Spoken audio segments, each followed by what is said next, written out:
Hey everyone, welcome back to the channel.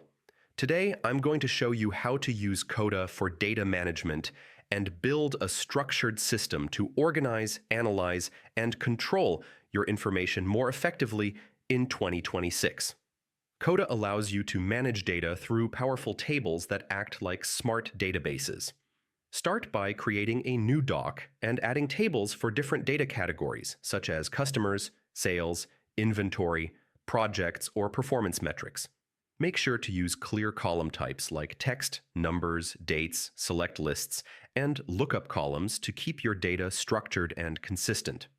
One of Coda's biggest strengths is the ability to link tables together. For example, connect sales records to customer profiles or link tasks to projects.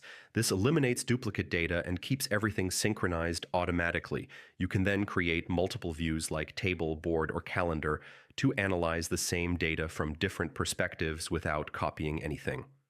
Use formulas such as sum, filter, lookup, and count to calculate totals, track trends, or generate insights instantly.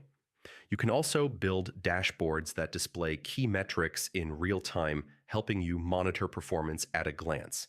Add buttons and simple automations to update records, move entries between stages, or trigger notifications when conditions are met.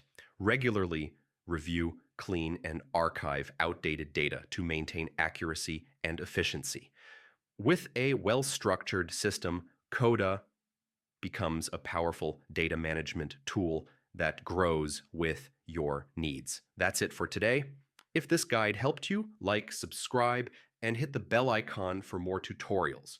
Start using Coda for smarter data management in 2026 and take full control of your information like a pro. Hey,